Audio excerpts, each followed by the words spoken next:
नमस्कार शिक्षक साथियों, स्वागत है आपको अपना YouTube चैनल मुकेश सर की पाठशाला में।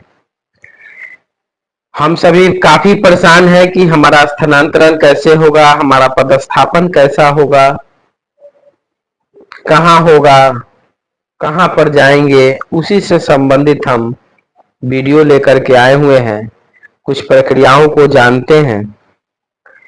तो चलिए बिना देर किए हम लोग प्रक्रिया को समझते हैं कि शिक्षकों के स्थानांतरण एवं पदस्थापन हेतु कहाँ आवेदन करना है और कैसे करना है।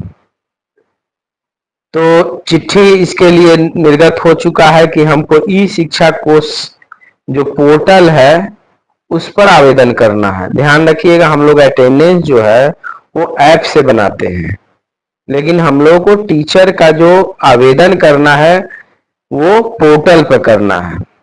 और विद्यालय का विकल्प जो देना है वो कैसे देना है वो हम चलिए इस वीडियो में समझते हैं। अभी लाइव नहीं खुला है, इसीलिए हम लाइव इसको नहीं दिखा रहे, आपको एक प्रोसेस बता रहे हैं। लाइव जैसे ही खुलेगा मेरा वीडियो लाइव आपके पास पहुंचेगा, तो आप पूरी प्रक्रिया को जानने के लिए, लाइव जानने के लिए मेरे चैनल को सब्सक्राइब कीजिए, लाइक कीजिए, ताकि मैं उसको और बेहतर तरीके से उसको ला सकें। तो चलिए हम बात करते हैं। हम लोगों को जो आवेदन करना है वो ई शिक्षा कोष पोर्टल पर आवेदन करना है और विकल्प चुनना है। इसके लिए कुछ आसान प्रक्रियाएं हैं और उस प्रक्रियाओं में हम लोगों को कुछ चरण से गुजरना होगा। जैसा कि राज्य के सरकारी विद्यालयों में कार्यरत नियमित शिक्षक, बीपीएससी शिक्षक, टीआरई 1 हो या 2 हो के विद्यालय अध्यापक एवं सक्षमता उत्तीर्ण स्थानीय निकाय के सभी शिक्षक शिक्षिका अपने स्वयं के टीचर आईडी से, देखिए सभी शिक्षकों को अपना एक परमानेंट टीचर आईडी मिला हुआ है इस शिक्षा कोर्स पर, उसका लॉगिन आईडी और पासवर्ड वो आपको ई शिक्षा कोर्स .bihar.gov.in पर लॉगिन करना है। और लॉगिन करने के उपरांत जो हमारा डैशबोर्ड खुलेगा उस डैशबोर्ड पर टीचर ट्रांसफर का ऑप्शन दिखेगा, आइकन दिखेगा, और जो टीचर ट्रांसफर का आइकन दिखेगा उस पर हम लोग क्लिक करेंगे। और क्लिक करने के उपरांत जो बाईं तरफ 3 मेनू प्रदर्शित होता है उस पर क्लिक करेंगे तो वहीं पर ऑप्शन आएगा ट्रांसफर एप्लीकेशन फॉर्म। उस पर क्लिक करने के उपरांत हम जो हमारा ई शिक्षा कोष से पंजीकृत हमारा मोबाइल होगा वो हमारे पास होना चाहिए, ताकि उस पर ओटीपी आएगा। वेरीफाई करने के लिए ओटीपी आता है, ये इसीलिए होता है कि आप ही है ना ट्रांसफर के लिए प्रक्रिया, कहीं नहीं तो ऐसा अगर ओटीपी नहीं होता तो बड़ी परेशानी होती, कोई का कोई अफसर आवेदन कर सकते थे। तो ये बहुत अच्छी बात है कि शिक्षा कोष के माध्यम से हमारे मोबाइल से ओटीपी आएगा और ओटीपी वेरीफाई करेंगे तभी जाकर के हमारा वो आवेदन स्वीकार होगा। तो इससे संबंधित हम इस शिक्षा कोष पर जो उपलब्ध प्रोफाइल होगा, वर्तमान पदस्थापन का विवरण स्क्रीन पर स्वतः दिख जाएगा कि आप किस विद्यालय में हैं, आपका पदस्थापन किस विषय में हुआ है, ये टोटल शो करेगा आपको। आपको ये ध्यान रखना होगा कि आप अपना पहले प्रोफाइल चेक कर लीजिएगा कि उस प्रोफाइल में हमारा कहीं त्रुटि तो नहीं है। यदि उसमें कोई त्रुटि हो तो आप डीओ ऑफिस या डीपीओ ऑफिस जो स्थापना है उससे संपर्क करके आप सुधार कर लीजिएगा। बिना चेक किए आपको प्रोसेस आगे नहीं बढ़ाना है। वहां देखिएगा कि हम जिस विद्यालय में हैं, हम वहां कार्यरत हैं, वो हमारा पूरा डिटेल्स वहां विवरणी दिखा रहा है कि नहीं दिखा रहा है, क्योंकि इसी डाटा के आप आधार पर आपका स्थानांतरण होना है, उसी के आधार पर आपका पदस्थापन होना है। तो ये ध्यान रहे। और इसमें एक बात का और ध्यान रखना है कि जो शिक्षक नियमित हैं या बीपीएससी वाले हैं या टीआरई 1 या 2 के विद्यालय अध्यापक हैं, तो उनके लिए एक ऑप्शन आएगा कि क्या आप स्थानांतरण लेना चाहते हैं। यदि आप लेना चाहते हैं तो हाँ, और नहीं लेना चाहते तो नहीं। यदि वो नहीं का विकल्प का चयन करेंगे तो उस स्थिति में उनको उनसे कोई भी सूचना नहीं मांगी जाएगी। और उनका आवेदन वहीं से सबमिट का विकल्प मतलब सबमिट हो जाएगा। यदि हाँ विकल्प चुनते हैं तो उनको पूरी सूचनाओं से उनको गुजरना होगा, और गुजरने के लिए जो हमारे राज्य के सरकारी विद्यालयों में कार्यरत है या हमारा सरकारी विद्यालय है, वो आपका ऑप्शन वाइज आपको एक एक करके कॉलम भरना होगा। अब हम बात करते हैं हमारे राज्य में सरकारी विद्यालयों में कार्यरत सक्षमता उत्तीर्ण जो स्थानीय निकाय के सभी शिक्षकों को अपने स्वयं के टीचर आईडी से ई शिक्षा कोष पोर्टल पर लॉगिन करना है। ये ध्यान रखिए, यहाँ पर जो जितने भी सक्षमता उत्तीर्ण है उनको अनिवार्य रूप से इनको भरना है।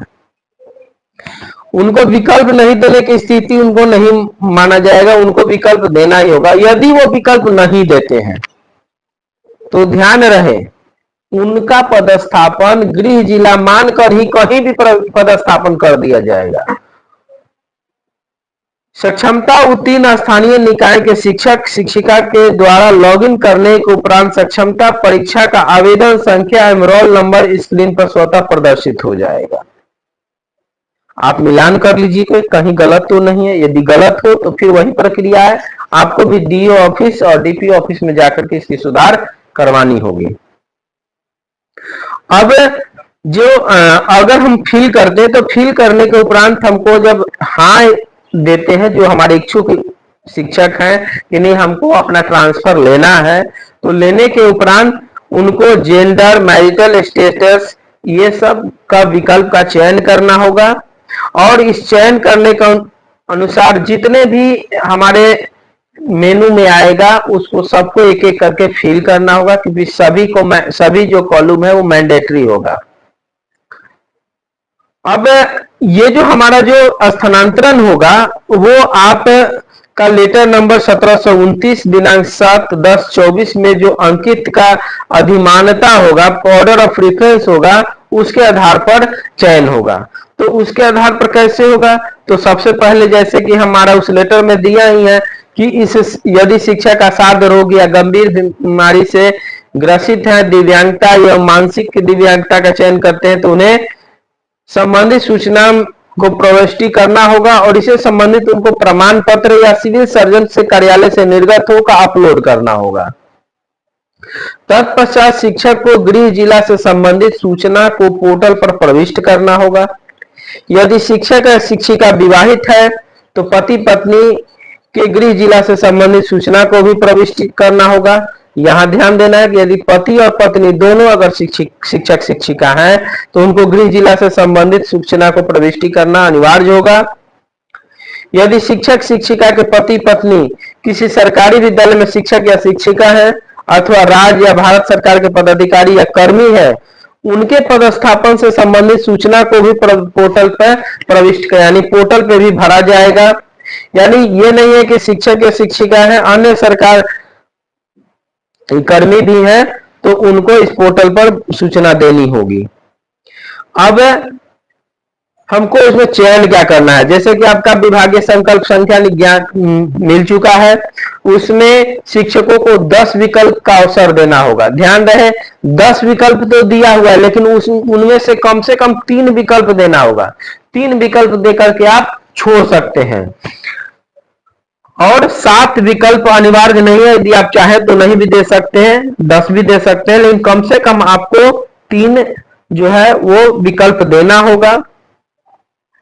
और जो अगर असाध्य रोग से गंभीर है, रुग्णता दिव्यांगता के आधार पर नियुक्त या ऑटिज्म के शिकार हैं, वैसे शिक्षक शिक्षिका को 10-10 पंचायत का नगर निकाय का विकल्प दिया जा सकता है। उनको 10-10 पंचायत यानी अगल बगल के जो भी आप या जहां इच्छुक हैं आप 10 पंचायत का चयन करेंगे, जिसके लिए जिला अनुमंडल प्रखंड का चयन करते हुए पंचायत का चयन करना है। ध्यान रहे पहले जिला सिलेक्ट करना होगा, फिर अनुमंडल सिलेक्ट करना होगा, फिर प्रखंड सिलेक्ट करना होगा, तब जाकर के पंचायत सिलेक्ट करना होगा, यानी इतने चरणों से गुजरना होगा। इसमें विधवा एवं परित्यक्त शिक्षिका, महिला शिक्षिका एवं पति के पदस्थापन के आधार पर स्थानांतरण हेतु कोई इच्छुक शिक्षिका है तो वो भी 10-10 पंचायत या नगर निकाय का विकल्प दे सकते हैं। उनको भी उसी तरह से जिला, अनुमंडल, प्रखंड का चयन करते हुए पंचायत नगर निकाय का चयन करना होगा। ट्रांसजेंडर के लिए महिला शिक्षिका है तो निर्धारित विकल्प उपलब्ध रहेंगे, यानी सेम टू सेम रहेगा।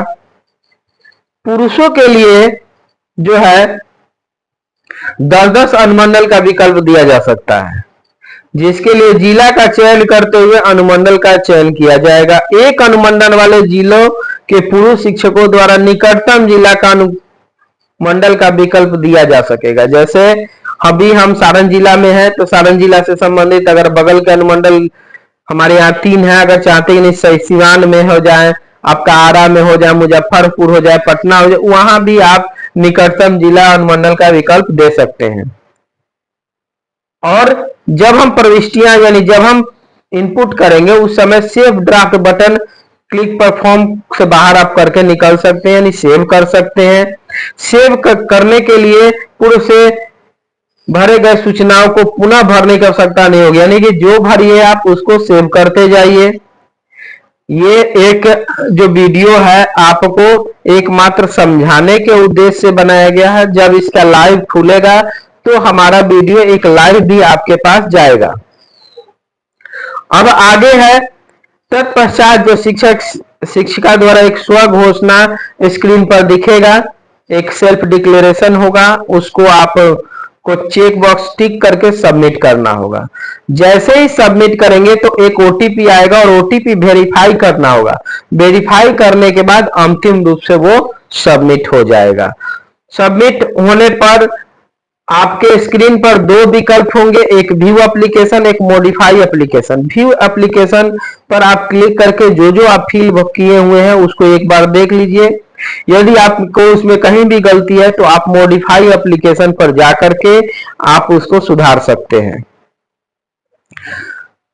यदि मॉडिफाई आप करना चाहते हो तो फिर आपको संशोधन के लिए एक ओटीपी जरूरत होगा, तब जाकर के आपका संशोधन होगा, यानी आपको परमिशन देना होगा ओटीपी के माध्यम से कि हम इसको मॉडिफाई करना चाहते हैं। तो ये था हम लोगों का सबमिट करने का कुछ प्रोसेस। सबमिट जब हो जाएगा तो आप दोबारा भी कर सकते हैं। उसके लिए जब भी आपका जो अंतिम तारीख है 22 नवंबर, उस पर विशेष ध्यान रखना है। आपका जो टाइमिंग है वो 7 नवंबर से शुरू होगा और 22 नवंबर तक इसका ऑनलाइन आवेदन किया जाएगा। तो आशा करते हैं कि आपको निश्चित रूप से ये बातें समझ में आ गई होगी।